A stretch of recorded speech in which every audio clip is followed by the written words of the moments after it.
Alright, so this is the third and final lecture video on acids and bases. Here we're talking about the ionization of water. Remember now that water is both, it's amphoteric, right? We use the term amphoteric. Amphoteric is both an acid and a base. It can accept, it's got a couple unshared electron pairs here, so it can accept a hydrogen and become the hydronium ion. So water here is acting as a base. So here it's acting as a base. It gains a hydrogen ion and becomes the hydronium ion. So its conjugate acid, right? Its conjugate acid is H3O plus, the hydronium ion. It has one extra proton, one extra hydrogen. But it can also act like an acid. And if it loses a hydrogen, it was H2O, now it is OH minus, a hydroxide ion. Here it is the conjugate base. And so we saw this before, where water acted like an acid when it reacted with ammonia, and it reacted like a base when we reacted it with hydrochloric acid.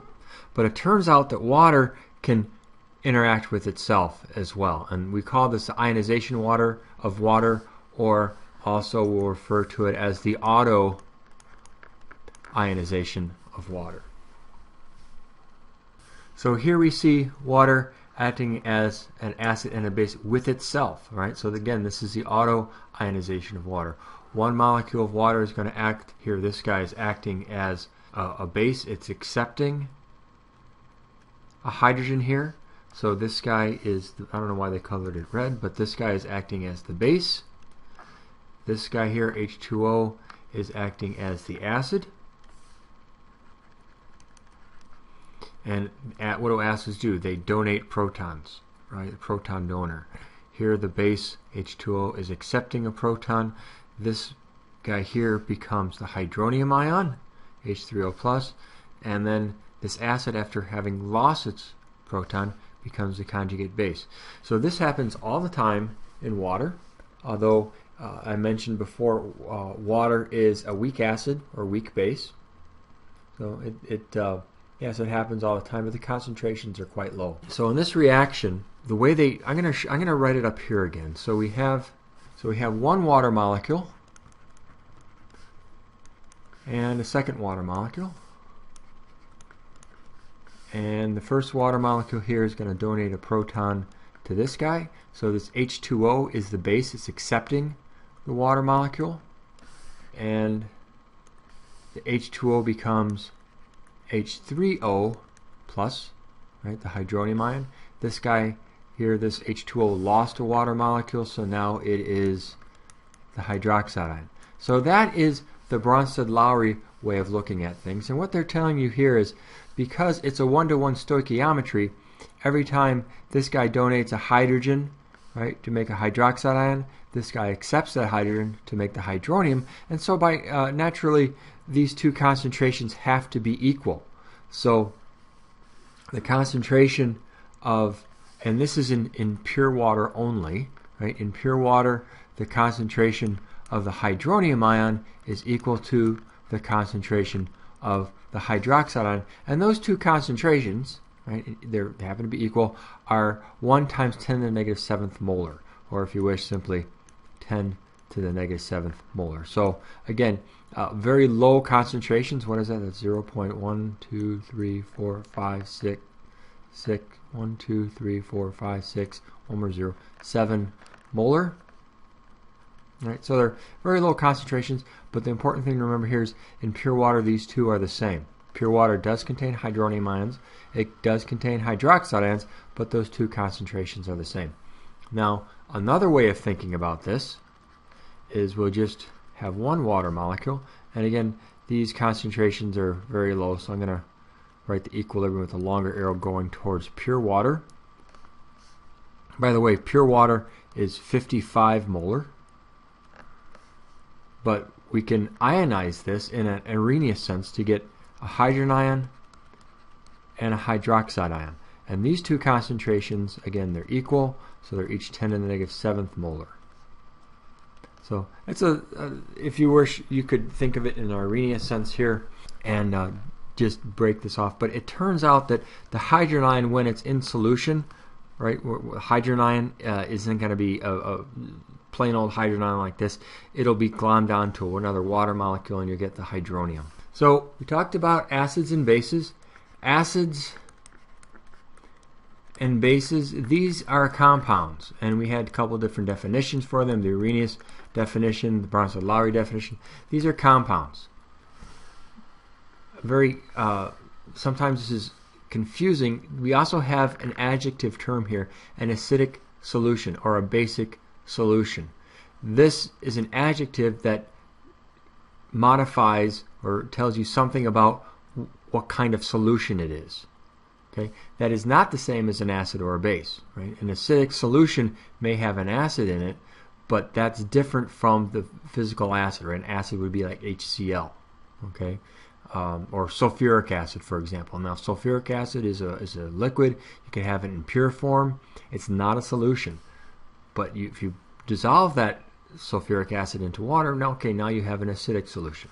All right, so just make sure you understand the difference between an acid base, which are compounds, and when we use the term acidic or basic describing solutions. So what is an acidic solution? It's simply a solution in which we have more hydronium ions than the hydroxide. And of course, remember, the hydronium ion, this is the conjugate acid of water, and the hydroxide ion, well, that's the conjugate base. So naturally, in an acidic solution, we have more of the conjugate ion of that solvent, water, than of its conjugate base. So more hydronium, the hydronium ion concentration is greater than the hydroxide. We'll talk more about where this number comes from, but remember in pure water, in pure water, the hydronium ion concentration, so again, this is pure water. We're not talking about an acidic or basic solution. This is just in pure water. The hydronium ion concentration is equal to the hydroxide ion concentration. Okay, and they're each 10 to the negative 7 molar. Okay, so what they're saying here is, well, if the hydroxide ion concentration drops, if it goes down, so it's less from that, here's that 10 to the negative 7. If it's less than 10 to the negative 7, the hydronium ion concentration goes up. So you can kind of think of this as a teeter-totter, right? So as a hydroxide ion concentration goes down, the hydronium ion concentration goes up. One end goes down, the other end goes up, and I'll explain why that is in just a little bit. But the balancing point here is when they're each 10 to the negative 7 molar. If the hydronium ion concentration is greater than that, it's acidic. If the hydroxide ion concentration is less than that, it's acidic. Okay, so let's look at basic solutions next. It'll be just the opposite of what you see here. So we add base to pure water. What happens? Again, we can use the same kind of teeter-totter analogy here. The hydroxide ion concentration goes up. That means the hydronium ion concentration goes down. Right? So when the hydronium ion, if it was balanced, say here in pure water,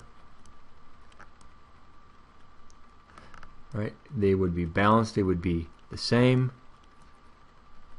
The hydronium ion concentration equals the hydroxide ion concentration. Well, in a basic solution, the hydroxide ion concentration is greater than this balancing point, greater than 10 to the negative 7. Right? Hydroxide is greater than hydronium. And in a basic solution, then the hydronium ion concentration is less than. So this one goes down, and this one goes up. Putting it together again then, in a neutral solution, these two concentrations are equal. And what was that number? They both happen to be, what, 10 to the negative 7? Right? In an acidic solution, the hydronium ion concentration has gone up. It's gone up here. The hydroxide's gone down. In a basic solution, the acid or the proton or the hydronium ion concentration has gone down, and the hydroxide ion concentration has gone up. So where does that 10 to the negative 7 come from? Well, remember those Ka's that we talked about? So if we had an acid HA, and I'll do it very simply in an Arrhenius sense here, this acid ionizes, we get hydrogen ions and the conjugate base A minus. The Ka is simply ratio of products over reactants. Right? So we have hydrogen ion concentration times the conjugate base concentration over HA. And this is a constant. It's a physical constant that we can measure. This ratio is fixed, right? It doesn't change. Well, it turns out water does the same sort of thing. We can draw, let me draw this. We have one water molecule and another water molecule, and they interact with each other, and we get a hydronium ion and a hydroxide ion. Well, we can write the equilibrium constant for this as well, the equilibrium expression for this as well, products over reactants, right? So we have H3O plus and the hydroxide minus. Reactants are water, so it's water times water. I'm just going to write water squared, right? It's simply one water molecule, another water molecule. Those are the reactants. So remember, this concentration is also constant, and I want to explain how I know this, but you can actually measure this concentration, or calculate this concentration as well. It's 55 molar. That doesn't change. And so what we can do is we can multiply each side. Oops, I forgot to square it. This term is squared, right, because there's two of them. Multiply each side times the concentration of water squared. The concentration of water squared cancels here. Now we have the KEQ, which I said was constant, and we multiply that times the concentration of water squared, which is also constant.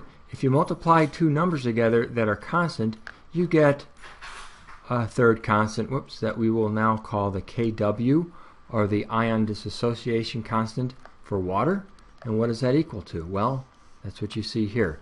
This KW is really the equilibrium constant here for the ionization of water, but we've multiplied each side by the concentration of water squared. So those terms cancel on the right. KEQ times concentration of water squared gives us the KW, and what's left then is what? The hydronium ion and the hydroxide ion. So the KW is a hydronium times hydroxide, and we already talked about how this happens to be 10 to the negative 7 molar. And if you remember way back to the beginning of the course, when you multiply numbers in scientific notation, you add the exponents. So negative 7 plus a negative 7 is negative 14. So this is, let me put this in red, this is a number that I do expect you to know, the KW. All right, so this KW, know the value, 10 to the negative 14 molar, and what is that equal to? It's equal to the hydrogen or hydronium ion concentration times the hydroxide ion concentration. This is a constant. Now this doesn't have to be in pure water.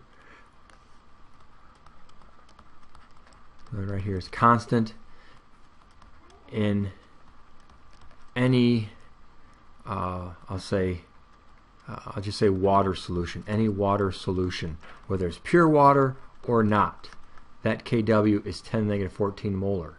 And the reason for that, if you remember the last couple of slides, if the hydrogen ion concentration goes up, right, so it's an acidic solution, this goes up, the hydroxide goes down, so when you multiply these two together, they still equal the same number. Okay, so as I said before, this hydronium ion, or again, you can think of this simply as a hydrogen ion, or we often use the term proton concentration, and the hydroxide ion concentration in a solution or in pure water, right? Multiply these two together, you get the KW. So remember, in neutral solutions, they're both 10 to the negative 7. Negative 7 and negative 7 is negative 14. In an acidic solution, this, actually go ahead and write this in decimal form, 0.2345670. 1. An acidic solution is 10 to the negative 2. What is that? 0.012. 1, right? This is a much higher concentration than this is, so it's an acidic solution. We have more of this hydrogen ion concentration. Okay? 10 to the negative 2 times 10 to the negative 12. Well, remember you add the exponents. Negative 2 and negative 12 is negative 14. Now maybe these numbers are beginning to sound familiar to you. Here we have some numbers that these, don't worry about these. We have 2.5 and 4.0. When we have numbers in this coefficient, or what we call the mantissa, you actually need a calculator to do this. So I'm going to not worry about those, but just where we have this 1 times 10 to the negative 7, or 1 times 10 to the negative 2, or 1 times 10 to the negative 8. So now 10 to the negative 8, that's less than 10 to the negative 7, right? So the hydronium ion concentration has gone down. That means the hydroxide ion concentration has gone up. Negative 6 is greater than negative 8. Right? So this is a basic solution. Right?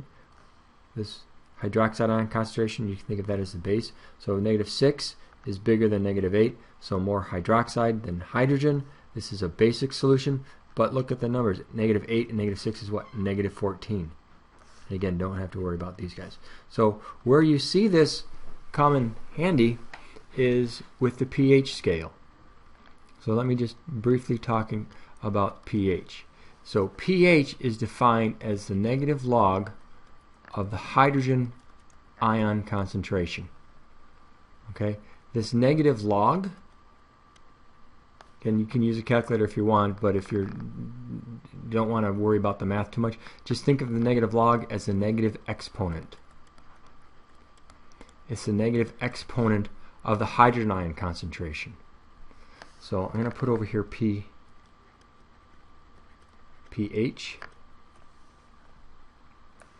Actually, let me put it here. We have the pH. That would be the negative log or the negative exponent of the hydrogen ion concentration. And then here I can put pOH. What is the pOH? Actually, lowercase p here means take the negative log. So this is the negative log of what? Of the hydroxide ion concentration. So here the pH is negative 7, or the hydronium ion concentration is negative 7. What's the pH? It's the negative of that exponent. Here the hydroxide is 10 to the negative 7. What's the pOH? Well, it's the negative of this exponent. What's the negative of a negative 7? It's a positive 7. 7 plus 7 equals 14. So we have pH plus pOH equals 14, just like we had with that Kw. Hydrogen ion concentration times hydroxide ion concentration equals the Kw, which is, let me write here, is 10 to the negative 14, right, or Kw. So you can multiply them together, get the Kw 10 to the negative 14, or know this equation, very useful. pH plus pOH is negative 14. Negative exponent plus negative exponent equals 14. That's why the pH scale, think about the pH scale, 7 is neutral. Okay, we'll put up here 10 is basic. Down here we'll put maybe 2. This is acidic. So the pH scale, really it runs from like 0 to 14. Where does that 14 come from? It comes from this Kw. I'm sorry, from the Kw. So the when the pH goes down, it becomes more acidic, right? Well, all right, this is an acidic solution. What's the pH? It's the negative of a negative 2, which makes it a positive 2. All right, well, 2 plus what is 14, right? 2 plus what is 14? Well, 12, right? The negative of this exponent, the pOH, is going to be 12. 2 plus 12 is 14. Do the same thing for this last one here. The negative exponent is, well, the exponent is negative 8. The negative of a negative 8 is a positive 8. Here it's negative 6. The pOH is 6. 8 plus 6 equals 14. So we have the pH here. We could also maybe have, if you wish, the POH. Right? The OH here, what we're looking at here is the hydroxide ion concentration. Right? Actually, you know what? I'm not going to talk about that. I might confuse you. You're not going to really need the POH, just the pH. That's the scale that most people will use. Just know that low pHs less than 7 are acidic, pHs greater than 7 are basic. And that should do it for this unit on acids and bases.